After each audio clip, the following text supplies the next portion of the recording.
18% tariff, $500 billion deal, and India cutting Russian oil? This is not just trade, this is geopolitics. And what's hidden in the fine print might shock you.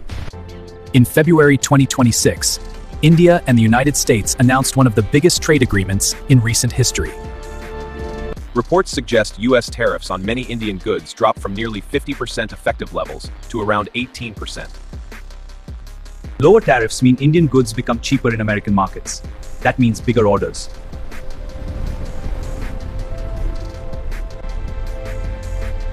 But here's where it gets massive. India reportedly committed purchases worth around $500 billion over 5 years. Out of that, aviation orders, including major Boeing deals, could run into tens of billions. So this isn't one-sided. It's market access in exchange for strategic buying. Textile exporters could be immediate winners. Leather and footwear sectors may see strong demand growth. These sectors together employ millions of workers across India's export ecosystem. For small and medium manufacturers, reduced tariffs could directly improve order volumes and margins. However, the impact of this agreement is not limited to manufacturing. But agriculture is where the real tension begins. Indian officials claim dairy and sensitive crops are protected.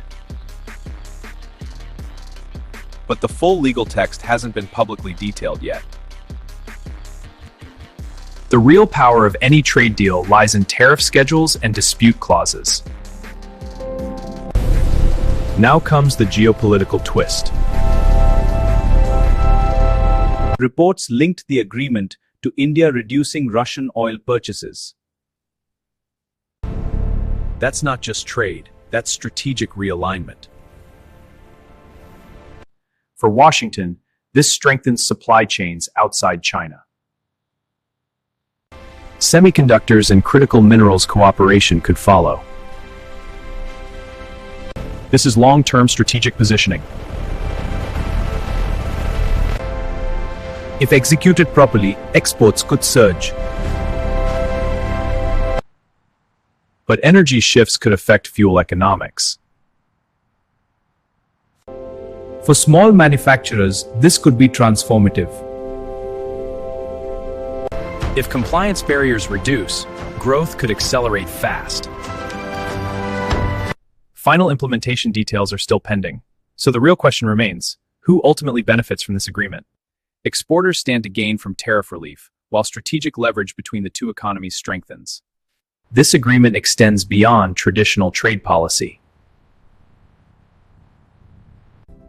It represents broader economic coordination between the two countries. The long-term outcome will depend on how effectively both governments execute this framework.